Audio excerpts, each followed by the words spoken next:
All right. Hey, everyone. Let's jump into some really fascinating research here for all you AI engineers and researchers listening.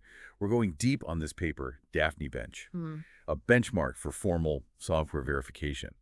And it's really tackling this huge challenge. How do we make sure that all this LLM-generated code that's coming out, how do we make sure it actually does what it's supposed to? Yeah, it's a big one, isn't it? And this paper really does try to paint this picture of a future where, reliable code isn't this rare thing. It's not the exception. It's like the norm, right? And it's really because of the power of AI. Yeah, and they're not just, theorizing here. They've actually built this thing called DafnyBench to try and test out this idea. But before we get into the results, maybe let's just make sure we're all on the same page. What exactly is formal verification? Like, why isn't this already just the standard? So formal verification is, well, it's kind of like it sounds. It's a way to mathematically prove that your code is doing what it's designed to do. Get rid of all those bugs, those nasty surprises. And the paper actually puts it this way, quote, although formal verification can guarantee perfect reliability, providing rigorous mathematical proof that software meets specification, it has yet to gain widespread adoption because it is costly.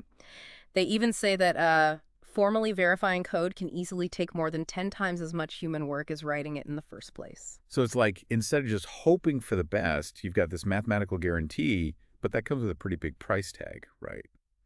Which I guess is why we don't see it everywhere. And that's where AI is supposed to come in, right?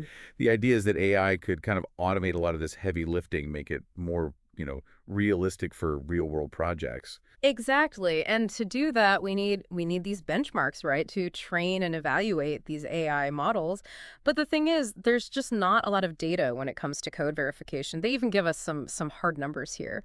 There is a striking lack of training data for formal verification, while there are hundreds of thousands of training examples for proving mathematical theorems and over 10,000 training examples for synthesizing programs. There are only 66 plus 153 equals 219 for proving program correctness. Wow. So AI is already like pretty good at theorem proving, but it's way behind when it comes to code verification. And that's where DafnyBench comes in, right? It's trying to fill that gap. That's right. And to do that, they basically pulled data from a bunch of different sources. They started by just grabbing all the publicly available Dafny files from GitHub, and that alone gave them a whopping 11,112 files. Of course, after getting rid of duplicates and files that just weren't suitable. Hold on. Why Daphne specifically? What makes it so special for this kind of research? So Dafny is what's called a verification-aware programming language. It's designed to be, relatively easy to learn for programmers because it's similar to languages like Python and C++ms. But the key here is that Dafny actually makes programmers add these specific annotations. They're called hints to help the system verify the code. As the paper puts it, in order for formal verification to succeed, most of these programs require supplementary text constituting hints to the automated theorem prover. So these hints are kind of like giving the AI clues to help solve this puzzle of verifying the code. Yeah, exactly. And because Dafny is kind of built around this idea of hints, it provides this great framework for training AI models to understand and verify code. That makes sense. Okay, so they've got all these Daphne files from GitHub. What other data did they throw into this Daphne bench? Right. So they also took some 62 ground truth textbook Dafny programs from this other data set called Clover, and another 164 programs from the Dafny synthesis benchmark. So a mix of real world code from GitHub and then some more structured examples from these other benchmarks. Sounds like a pretty diverse data set. Yeah, in the end, they had a total of 782 programs, which is it's a pretty big step forward in terms of, just how much data is available for code verification research. That's a lot of programs. Okay, so we've got the data, but how do they actually use this Dafny bench to test these AI models? Like, what's the actual challenge they're giving them? So they call it the fill hints task. Yeah. Basically, they take a program from Daphne Bench and they remove all the hints, right? Those crucial annotations that help Daphne verify the code. And then they give the AI model the task of putting those hints back in so Daphne can verify the program again. So it's like, here's some code, here are the missing pieces, figure out how to put it all back together so it works. Exactly. And it's not just about making the code, verifiable. The AI has to meet these pretty strict criteria to actually be considered successful. Like, first of all, the code with the AI-generated hints actually has to be verified by Daphne. Makes sense. No cheating by just ignoring the whole thing. Right. And then second, The AI can't mess with what are called the preconditions or postconditions of the code. Those are like the statements that define what the code is supposed to do before and after it runs. So no changing of the goalposts. The AI has to work within the existing rules. Yeah, precisely. And then finally, they have all these safeguards in place to stop the AI from cheating. Like it can't just add commands that make Dafny, skip parts of the code or assume something is true without actually proving it. They want to make sure the AI is actually understanding what's going on, not finding loopholes. Right, real comprehension, not Yeah. not just clever workarounds. Okay, I like it. So with all that in mind, how did the AI models actually do? What kind of results are we seeing? Well, they tested a bunch of different models, GPT-4o, GPT-4 Turbo, GPT 3.5 Turbo, Claude 3 Opus, and CodeLama 7b Instruct HF.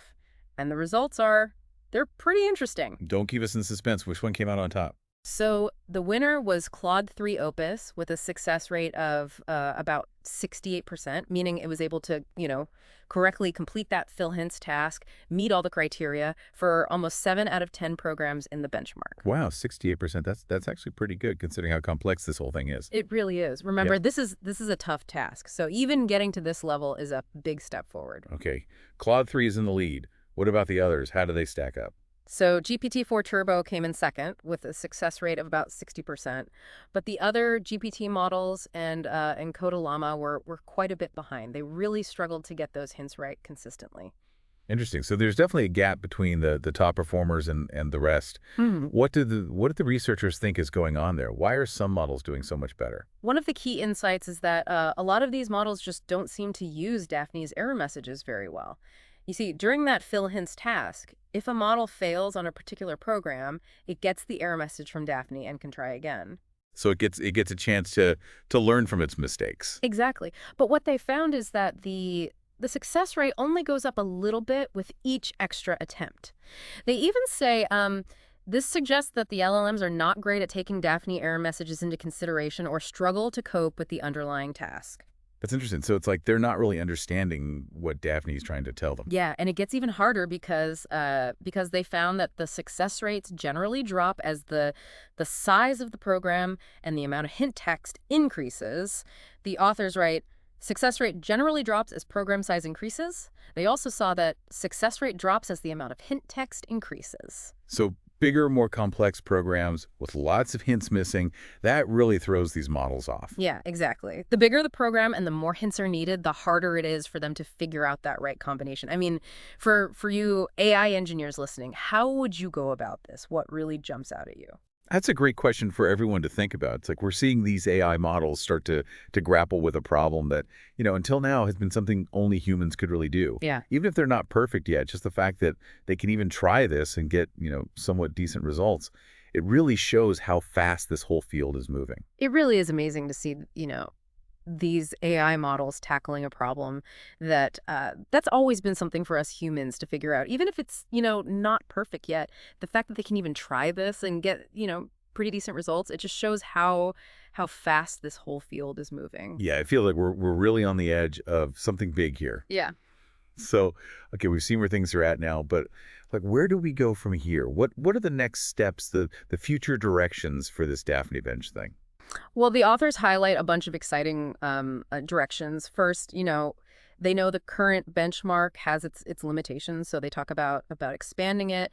They even say that all programs in DafnyBench are single file. Oh, okay. So what kind of expansion do they have in mind? Well, for one thing, they want to include more of these multi-file programs, because real-world software projects, they often have code spread out across a bunch of files. It's not just one thing. Like they say, real-world software projects often contain multiple files. Ah, that makes sense. More complex, more realistic situations for these AI models to work with. Exactly. And they also talk about adding better documentation to the benchmark because right now, some of the code they got from GitHub, it doesn't have good doc strings, those explanations that programmers write to say what the code does. They even mention this. Some programs from GitHub lack proper doc strings. So giving the AI more context to work with, which could help it do better. That's the idea. And here's another really interesting thing. They actually suggest using the successful models, the ones that are already good at generating those hints, to translate programs from other languages into Dafny. As they put it, We propose that programs from other languages be automatically translated to Dafny to further grow the benchmark. That's clever. Using the AI to actually help build up the benchmark itself. Very strategic approach. And if they can actually pull it off, it could really make DafnyBench much bigger and more diverse. They even specifically mention languages like Python, Java, C++S, and Rust. And a bigger, more diverse benchmark means, we can train even more powerful, more capable AI models. Exactly. It's like a positive feedback loop, driving the whole field forward. Wow. But here's where it gets really interesting. They also want to move beyond just, verifying code. They want to see how well AI can actually understand code and translate those natural language specifications into formal ones. Wait, hold on. We've been talking about verifying code this whole time. What's the difference between verification and understanding?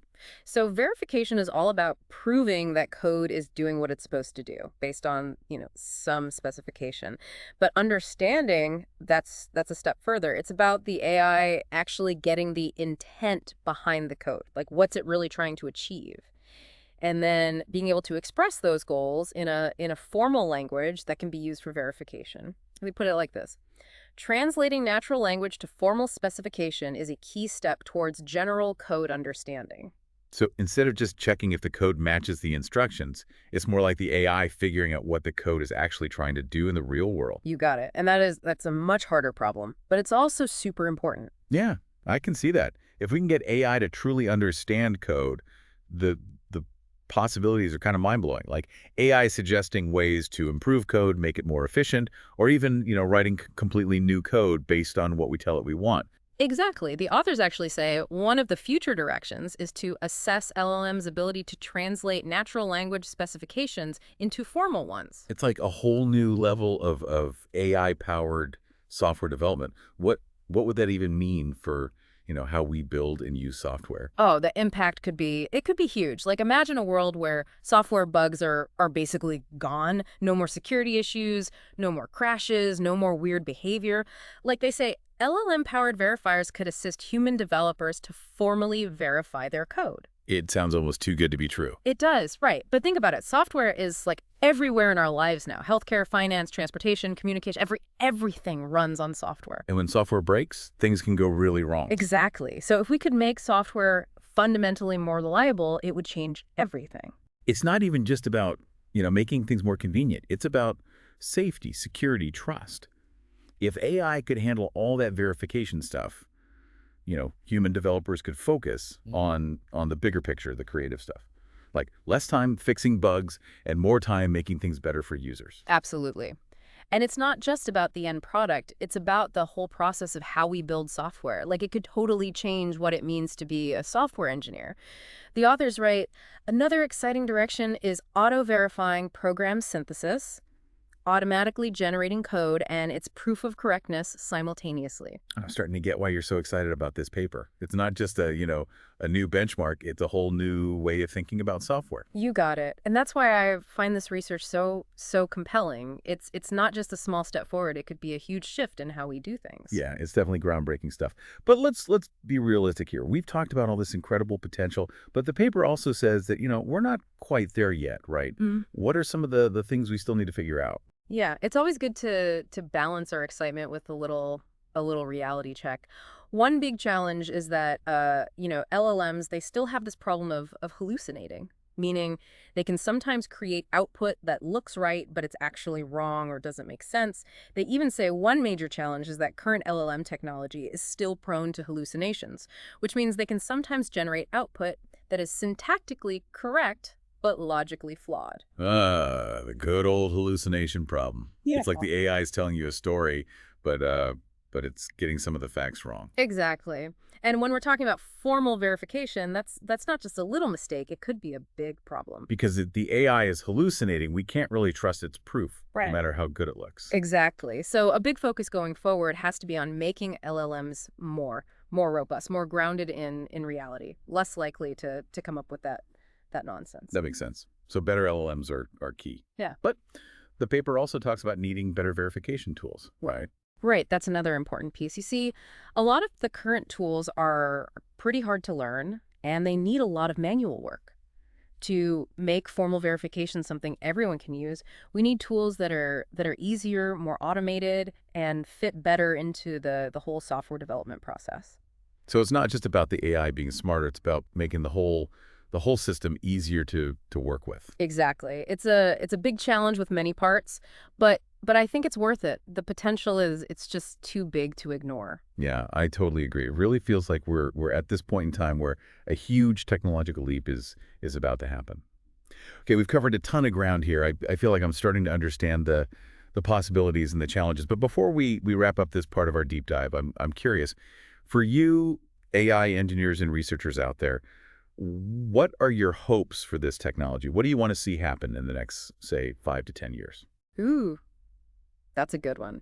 If I had a magic wand, I'd love to see formal verification become just a normal part of software development, not this niche thing that only a few people do. So instead of being an afterthought, it's built in from the beginning. You know what? This is actually a great place to pause. We'll pick up this really fascinating discussion in just a bit. All right, welcome back to our deep dive into this DafnyBench research. We've been talking about how AI can, help us build this future where code is just reliably good, not buggy. It's a future I'm really excited about, and DafnyBench it's a big part of making that happen. For sure. So for all you AI engineers and researchers out there, let's cut to the chase. What's the big takeaway from this research? Why should you care about this DafnyBench thing?